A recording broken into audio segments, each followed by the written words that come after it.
France हमेशा भारत के साथ खड़ा रहा है, चाहे सरकारें कोई भी हो, चाहे वो फ्रांस में हो चाहे वो भारत में। जब अटल बिहारी वाजपेयी की सरकार थी और न्यूक्लियर टेस्ट किए थे तो दुनिया में अमेरिका जैसे देशों ने भारत पे सैंक्शंस डाल दिए थे, लेकिन एक ही यूरोपियन कंट्री, एक ही वेस्टर्न कंट्री था जिसने भारत का साथ नहीं छोड़ा। अगर आप इस पूरे विजिट के इम्पोर्टेंस की बात पूछ रहे हैं तो ये बहुत ही अहम, बहुत ही महत्वपूर्ण विजिट है।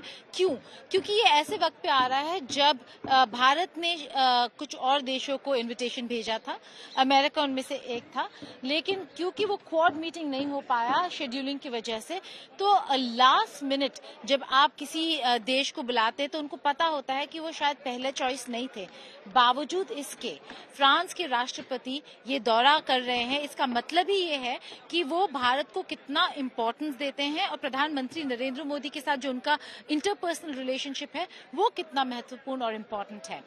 कुछ बहुत इम्पोर्टेंट चीजें होंगी भारत और फ्रांस के बीच, न केवल इस दौरे पर और इस दौरे के दौरान, बल्कि वैसे ही अगर आप देखें तो स्ट्रेटेजिक और डिफेंस रिलेटेड अगर आप बात करें तो फ्रांस और भारत के बीच बहुत सारे महत्वपूर्ण मुद्दों पर बातचीत, न केवल बातचीत, कुछ स्ट्रेटेजिक अनाउंसमेंट्स भी होने वाले हैं। हालांकि इस विजिट में राष्ट्रपति मैक्रो के साथ प्रधानमंत्री नरेंद्र मोदी का कोई स्ट्रक्चर्ड बायलैटरल मीटिंग नहीं है, इसीलिए जो पहला दिन है उन्होंने वो पूरा दिन प्रेसिडेंट मैक्रो को भारत के कल्चर, भारत के कलर्स को दिखाने में उन्होंने इस पूरे दिन का फोकस वही रहेगा। तो आमेर फोर्ट से शुरू होता है जब राष्ट्रपति मैक्रो वहां पर अपने इंडिविजुअल एक कल्चरल इवेंट में शिरकत करेंगे और उसके बाद जंतर मंतर है जो वर्ल्ड हेरिटेज साइट है जहां पर प्रधानमंत्री नरेंद्र मोदी उनका स्वागत करेंगे भारत में,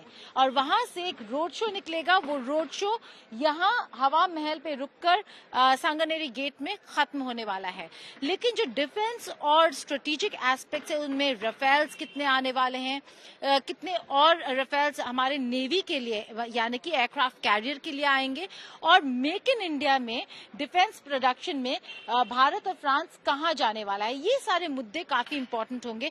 counter terrorism, maritime security, digitalization, cyber security, इन सारे मुद्दों पर बातचीत होगी। लेकिन एक बहुत इंपॉर्टेंट बात है, हम हवा महल में खड़े हैं इसलिए बताना चाहूंगी शगुफ्ता, ये जो दुकानें हैं यहाँ पर ये खुली रहेंगी राष्ट्रपति मैक्रो के लिए, और ये इसलिए भी खुली है क्योंकि न केवल हमारे जो हैंडीक्राफ्ट्स हैं उसका प्रोजेक्शन होगा, लेकिन जो भारत का सक्सेस स्टोरी है डिजिटल पेमेंट में यानी कि डिजिटल ट्रांजैक्शन में, वो दिखाया जाएगा यहाँ पर जब प्रेसिडेंट मैक्रो आएंगे और एक ऐसा ट्रांजैक्शन प्रधानमंत्री नरेंद्र मोदी करेंगे दिखाने के लिए कि अगर आप कुछ खरीदना चाहते हैं भारत में कितना आसान हो गया है डिजिटल पेमेंट के द्वारा। तो यहाँ पे भीम यूपे के द्वारा प्रधानमंत्री नरेंद्र मोदी पेमेंट करने वाले हैं, और उसी के बगल में साहू चाय का स्टॉल खोला गया है जो बहुत ही मशहूर है जयपुर में, और साहू चाय के चाय पर चर्चा होने वाली है। देखिए, अगर आप यहाँ पे जो बोर्ड्स हैं, अगर मैं फ्रेम को कहूँ,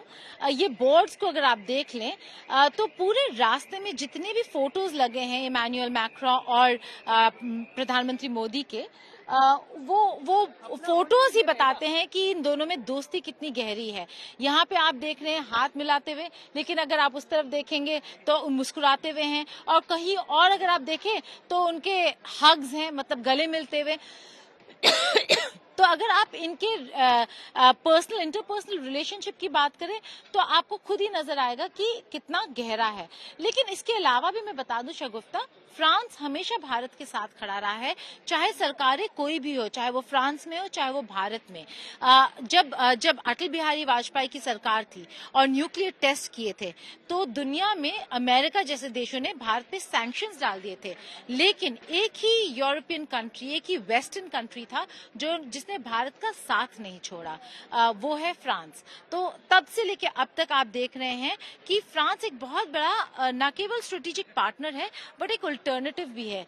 अगर वेस्ट चाहता है कि कॉन्फ्लिक्ट्स में भारत वेस्ट का साथ दे तो एक अल्टरनेटिव फ्रांस ही है, क्योंकि फ्रांस के साथ जो डिफेंस रिलेशंस हैं वो उतने ही मजबूत हैं, शायद उतने नहीं लेकिन ऑलमोस्ट उतने ही मजबूत है जितने भारत और रूस के रिश्ते हैं। तो कहीं ना कहीं वेस्ट के लिए फ्रांस एक अल्टरनेटिव भी भी है और फ्रांस के लिए भारत बहुत इंपॉर्टेंट है, क्योंकि ये इंडो पैसिफिक में आप कई सारे देश देखते हैं जिनके कई सारे ब्लॉक्स है, चाहे क्वाड हो चाहे वो ऑकस हो, लेकिन फ्रांस हमेशा अकेला खड़ा रहता है। क्यों? क्योंकि वो कहता है कि पैसिफिक में उनके स्टेक्स हमेशा से ज्यादा पुराने और ज्यादा बड़े रहे हैं, और इसीलिए इंडियन ओशन और इंडो पैसिफिक में अगर किसी देश के साथ उनके रिश्ते अच्छे होने चाहिए, मजबूत होने चाहिए, वो भारत के साथ है। तो इंडो पैसिफिक को लेकर भी बातचीत होगी, लेकिन क्योंकि बड़े सारे युद्ध चल रहे हैं शगुफ्ता, बहुत सारे कॉन्फ्लिक्ट्स चल रहे हैं, चाहे वो इजराइल हमास हो, रूस यूक्रेन हो, जहां पे फ्रांस काफी यूनिक रोल प्ले करता है क्योंकि उनके रिश्ते रूस के साथ भी काफी ठीक है।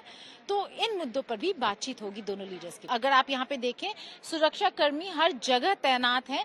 यहाँ पर अभी आपको नजर ज्यादा नहीं आएंगे क्योंकि अभी भी यहाँ पर सफाई चल रहा है और जो टूरिस्ट हैं उनके लिए ये जगह बिल्कुल बंद नहीं किया गया है। लेकिन आगे अगर आप चले, और हमने रिपोर्ट्स वहां से अपने डिस्पैचेस भेज दिए हैं, तो पूरा एरिया जो है बैरिकेटेड है। हर जगह ऐसे ये वुडन बैरिकेड्स भी लगे हुए हैं और इन वुडन बैरिकेड्स के अंदर भीतर लोग खड़े होंगे।